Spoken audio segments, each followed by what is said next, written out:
Hayatımızın yeni dönemine hoş geldiniz. Ve istifa dilekçemi şirkete göndereceğim. Bu maceranın detaylarını kaçırmamak için bizi takip edin ve bildirimleri açın.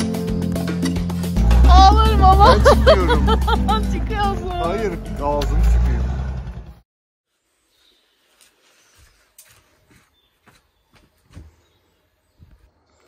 Günaydın. Bugün son İspanyolca dersimiz var. Haftada 2 gün sabahları dersimiz vardı. Bugün mezun oluyoruz. Beni de sinek ısırmış. Şuramdan. İnsanın burasını sinek ısırır mı ya? Yani gerçekten ağlamak istiyorum. Çünkü yiyorlar. Her yerimi yiyorlar. Aloe vera sürdüm. Biraz iyi geldi. Bacaklarım falan her tarafım. Bugün çok sevimsiz uyandım.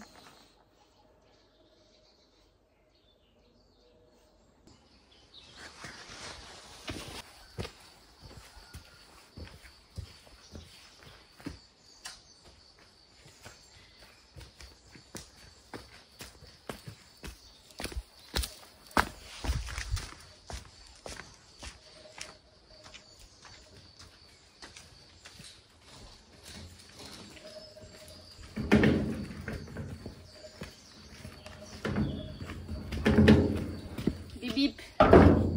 Yol açın.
Şimdi buranın ana girişine basamak yapmaya çalışıyorum.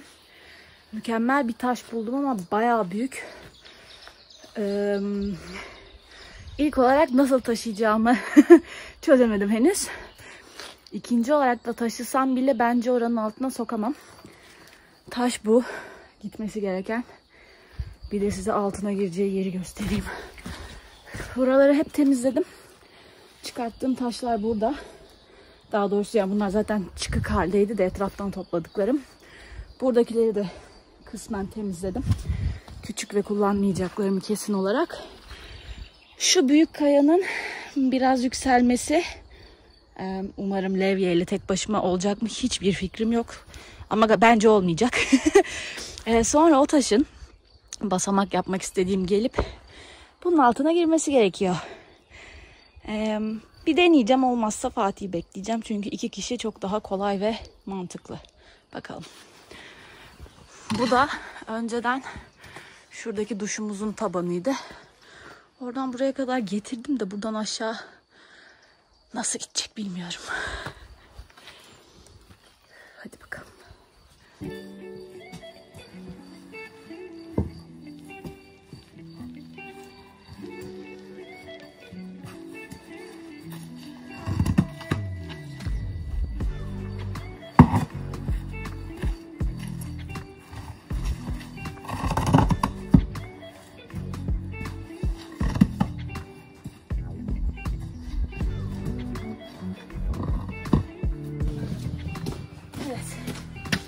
Bu kısım beklediğimden çok kolay oldu.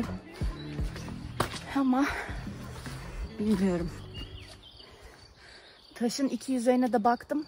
Sanki burası üzerine basmak için daha mantıklı inerken. Bir de alt tarafı biraz bombeli. Ama şu an bunu gösteremeyeceğim size. Bakalım.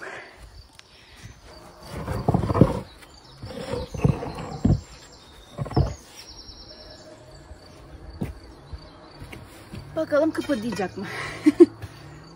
Hem.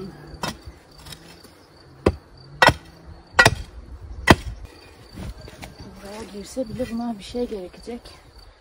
Buradan kaldırıp bir taş koyabilir miyim? Koyabilirim. Koyamayabilirim. Nasıl bir taş koyabilirim? Önce taşı hazırlamak lazım.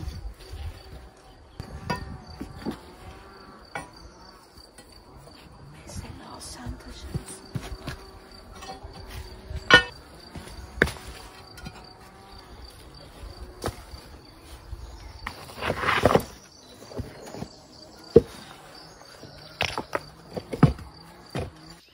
Taşı planladığım yere sokamayınca, daha doğrusu deneyemedim bile, kıpırdatamadım çünkü. Başka bir fikir buldum ve devamına koydum. Bence çok güzel oldu. Altına da sabitledim. Hiç kıpırdamıyor. Yani sapasağlam. Toprakla da doldurdum, destekledim. Biraz oturduktan sonra kayar mı emin değilim ama yani aslında diğer taşlar gibi oldu. O yüzden bence iyi ve mantıklı bir çözüm oldu şu an için. Devamını yapacağım. 3 tane daha böyle büyük taş taşıdım. Kolay olmadılar ama geldiler. Bu ikisini de evin şu tarafında da yığık böyle çok büyük taşlar var. Bir dönem duvarmış. Duvarın alt tarafıymış. Yıkılmış, devrilmişler. Gösteririm bir ara, dağınık yani, orasının da toparlanması lazım. Oradan getirdim. Şimdi buradan şöyle artık hafif döndürerek şu yola doğru şuraya bağlamaya çalışacağım. Hiçbir fikrim yok olacak mı? Çünkü şurası çok dik. Kazıyorum, kazdıkça taş çıkıyor. Bütün taşları almak istemiyorum. Destekliyordur yukarıyı, kaymaya sebep olmasın diye ama bilmem. Yani 3 taş iyi gidiyor en azından. Göreceğiz.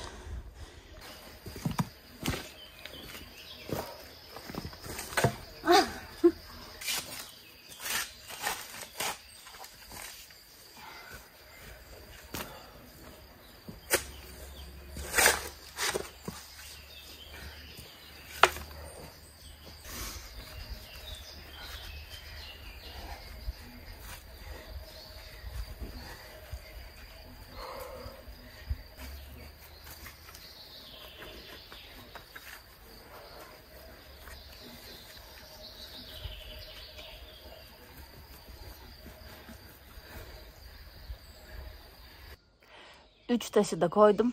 Sıra dördüncüde. Çok iyi gidiyorum bence. Ama bu tarz şeyler çok yavaş ilerliyor. Çok uzun sürüyor ve bayağı yorucu oluyor. Biraz dinleneyim dedim. Bu esnada Fatih ne yapıyor size onu söyleyeyim. İçeride belki arkadan sesi geliyordur bilmiyorum. Bir iş görüşmesinde. Bizi İspanya'da legal kılmaya çalışıyor. Bir pozisyona başvurmuştu İspanya'daki. O pozisyon için 5. görüşmesini yapıyor. Neden bu kadar çok görüşme olduğunu biz de bilmiyoruz ama buraya kadar gelmesi iyi bir şey. Yani bu da şu an sonuncusu. Bakalım, göreceğiz. Eğer bu da iyi geçerse başka bir aşama kalmamış olacak. İnşallah olur çünkü çok istiyoruz. Yani buna biraz ihtiyacımız var. Umarım olur. Heyecanlıyız. Gidip bakalım ne yapıyor gizli gizli.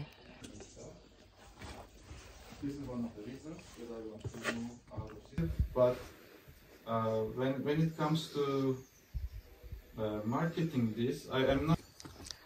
Hoş geldin. Seni bekliyorum. Beni niye bekliyorsun? Heyecanlıyım.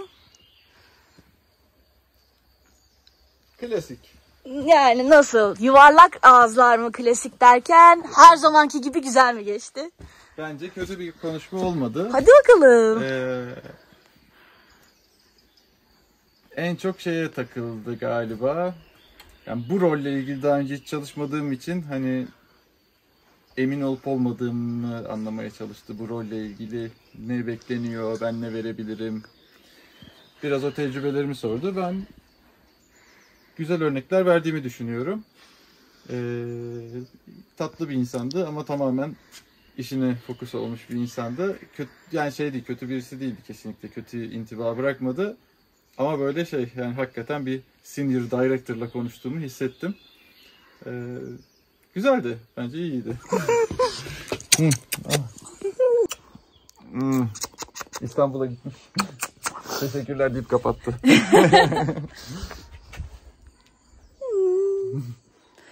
Olmasa da olmasın, kendi bilir. Onlar kaybeder Fatih. Yapacak bir böyle şey yok. minnoş, tatlı bak. Bak bal gibi bir çocuk. Bak Nur. Nurlu çocuk ya. Nuri. Biraz batmış olsam da bitirdim. Çok güzel oldu mu? Yani benim yapabildiğim standartlara göre çok güzel oldu. Size de göstereyim. Tada! Taşlarım hala derli toplu. Buradan seçtim ihtiyaç duyduklarımı. Kelebek de var. Şu taş zaten buradaydı. Kalanları ben yaptım. Buradan kanalizasyona bağlanacağı için ve buradan diğer kulübenin kanalizasyonu geleceği için şurada falan bir geçiş olacak. Çünkü şurası en düz yer. O yüzden orada bıraktım. Zaten daha fazla basamağa da gerek yok. Oranın altından geçecek. Orayı kazmamız gerekecek ama şu an kazmanın bir manası yok. Burası bizim tuvalet yolumuz olduğu için şuraya da taş attım ki işte çamurda rahat geçebilelim diye. Bayağı güzel oldu yani. Bakayım ıslakken terlikle düşecek miyim? Çünkü ben hep burada düşüyorum. Düşüyordum.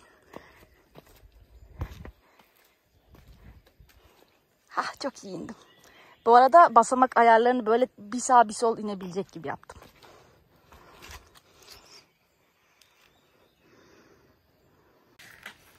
Burası yağmurda kaymayacak mı diye merak ederseniz tabii ki ben de bunu merak ediyorum ama olabildiğince kaymayacak şekilde yaptım. Çünkü altı hep doldurdum. En alt zaten taştı.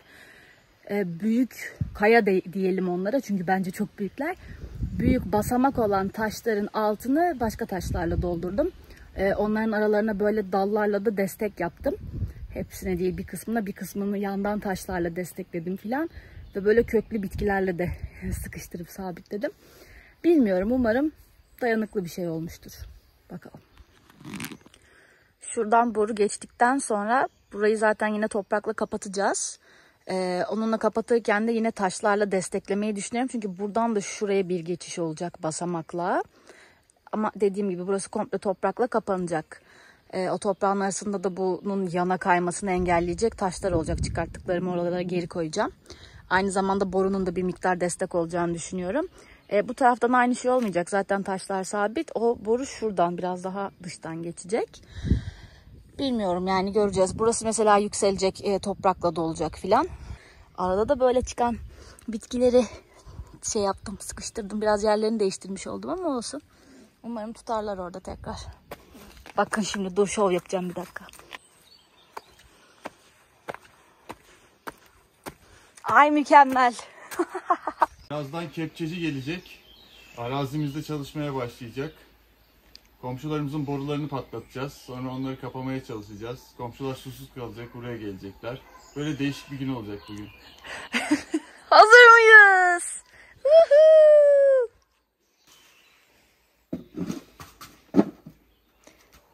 Çok yamuk kaldı.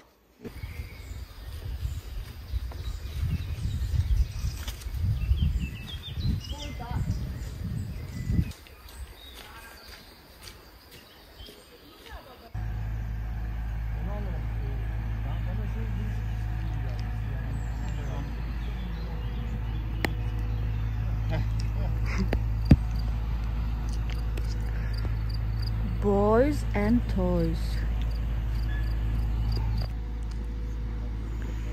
Sonunda kepçemiz geldi. Biraz yavaş geliyor ama olsun.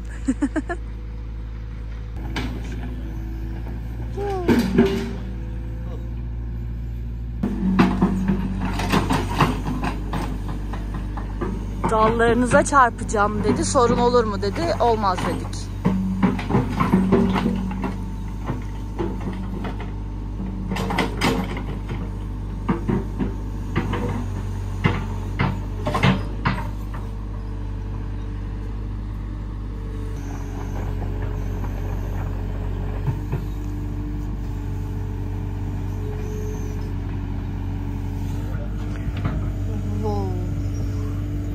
Bizim araba da aynı böyle girip çıkıyor, tek teker havada bir taraf. Wow. Şimdi insanların YouTube'da niçin saatlerce böyle videolar izlediğini anlayabiliyorum. Çok iyi. Bir daha. Hop. Motosikletin de böyle bir şey olsa mesela.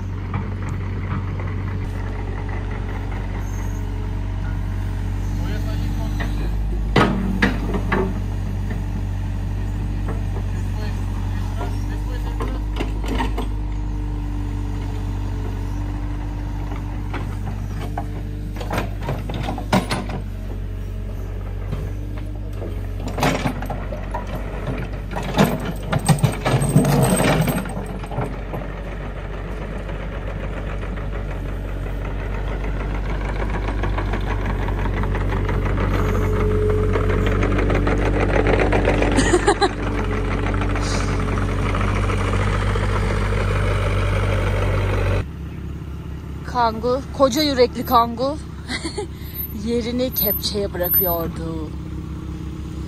Biraz kurudu ama bakalım. Ya inanılmaz bir arabasın sen Kangu.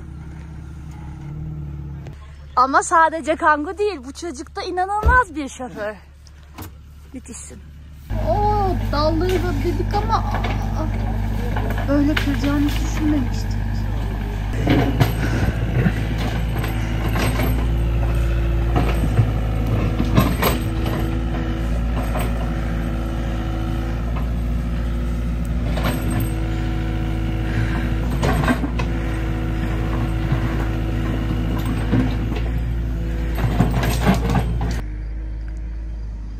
Gördüğünüz gibi burası bayağı bir genişledi.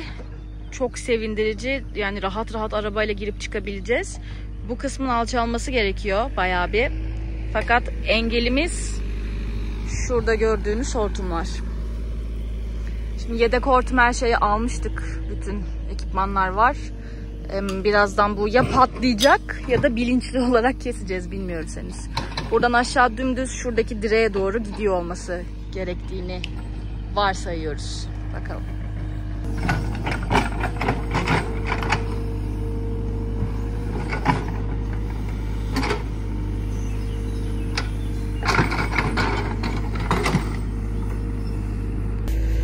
Komşularımızın suyunu kesmemek için ve yukarıdaki depoyu susuz bırakmamak için böyle bir vana sistemi tasarladık.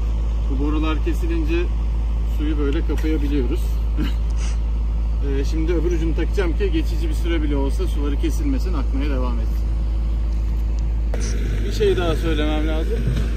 Vana olmadan bu işi yaparsanız, direkt bir konnektörle bağlamaya çalışırsanız basınçtan dolayı ittiriyor, bağlayamıyorsunuz. Vananın olayı şu, açık pozisyona taktığınız zaman su geçişi olduğu için rahatlıkla takılabiliyor. Komşuların suyunu verdi.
Açık pozisyonda. Burada bile yetiyor.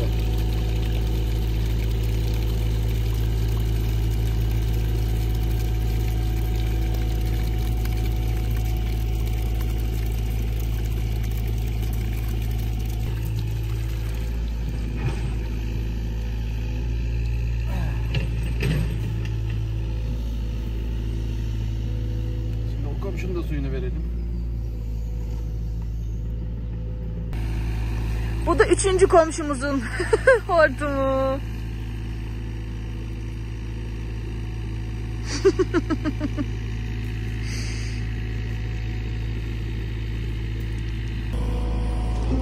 Vanaları kapattım. Hepsini bağladıktan sonra burada da gördüğünüz gibi Kepçe onları patlattı.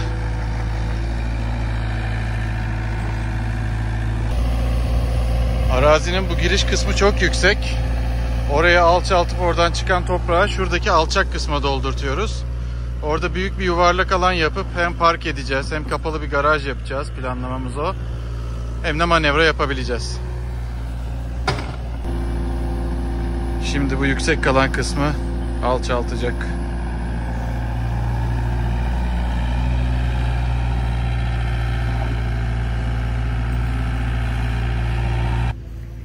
İlk başta birisi demişti ki yukarıdaki depolardan gelirken yukarıda anahtar var.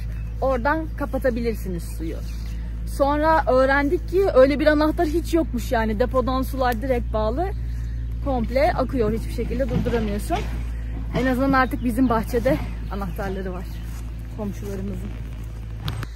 Sanırım bu zamana kadar size hiç tuvaletimizi göstermedim. Hazır yeri ve vakti gelmişken bir de kompost tuvaletimizi göstereyim. Böyle yağmurda da ıslanmadan gidebiliyoruz. Açıyoruz.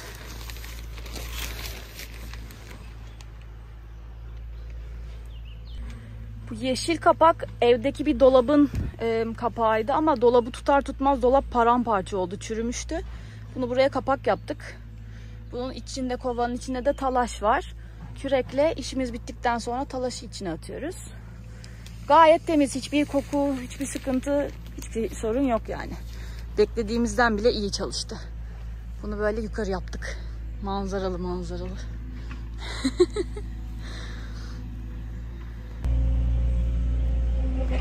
İş görüşmesinin üzerine telefon geldi.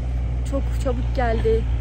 Vaktin var mı dedi karşı taraf. Var dedi. Demek ki böyle pat diye olmadı mı demeyecek acaba, olacak mı, oldu mu, oluyor mu diyecek acaba. Çok heyecanlıyım. Gidemiyorum da oraya. Çok da mutlu gözükmüyordu ama şimdi de gülüyor. Duygularını da hiç belli etmez halbuki. Ne oluyor çok merak ediyorum. Bize şans getirir misin? Maaşı konuşuyorlar.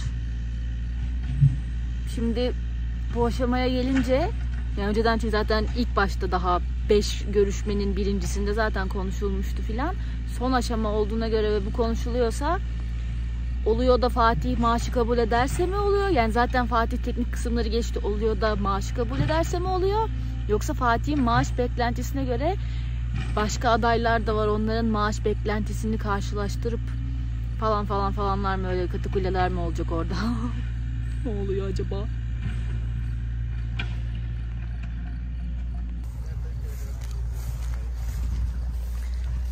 Ölüyorum burada. Yok, şimdi bir şey yok. Şeyleri konuştuk. Son işte hani maaş, işte gidebilir misin ofise, kafanda bir şeyler değişti mi falan. Dedim ki ben hala istiyorum bu işi. Ben seninle honest olacağım dedim. Palo Alto'yu zaten bu iş görüşmeleri sırasında araştırma fırsatım oldu. Hem çalışmak istiyorum dedim Palo Alto'da, hem bu rolü istiyorum dedim, bana daha uygun dedim. Hem de yani İspanya'ya geldik, zaten burada yaşıyoruz. O yüzden de bizim için avantaj olacak dedim. Şimdi notice periyodumu sordu, ne kadar sürede başlayabilirsin falan filan, onları söyledim. Kameralara söylemek istemiyorum, bir rakamın üzerindeki rakamlar okey mi, hala consider eder misin dedi. Dedim ederim, istiyorum pozisyon dedim. Lovely dedi. Ne zaman haber verecekmiş? Ya bugün ya da yarın ya da early Monday dedi. Birkaç aday daha var dedi. Konuşup kararımızı vereceğiz dedi. Tamam. Böyle. Olsun, sana helal olsun. Demek ki son konuşman da çok güzel geçmiş. Evet. Kapı gördüğünüz gibi bayağı bir açıldı. Fakat buralar hala yüksek. Bunun sebebi de şuradaki kayalar. Bunları bir tane şey var. Büyük, ne deniyor ona, delici varmış. Onunla kazacakmış. Parçalayıp ondan sonra çıkaracakmış. Kepçenin gücü yetmiyormuş. Buraya kadar böyle açtı. Bayağı yayla gibi yer oldu. Ben burada tenis bile oynarım.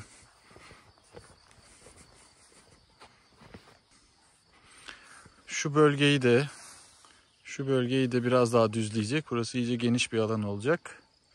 Hemen üstüne de motorların oradan oraya kadar çıkmadan şu hizadan şuraya kadar yolu düzleyecek. En azından Vitara ile de oraya kadar çıkabileceğiz. Bu akşam rakı, peynir ve karpuz yapmaya karar verdik. Son rakımız Türkiye'den gelen arkadaşları ellerinde rakılarıyla bekliyoruz. Bir de ince belli bardakta getirirseniz çok seviniriz. Teşekkürler. Afiyet olsun.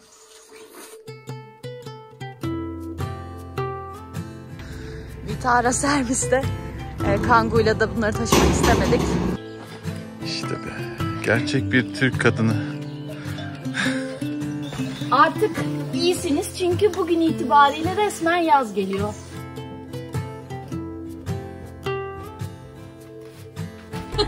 Sabah erkenden kalkmış, çamaşırlarını elinde yıkamış, asmış.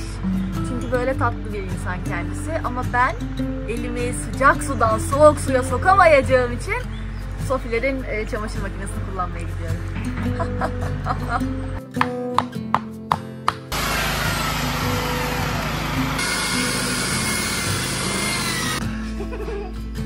Bu ne kardeşim ya? Ne yapsan işine karışıyorum. Her şeye karıştı.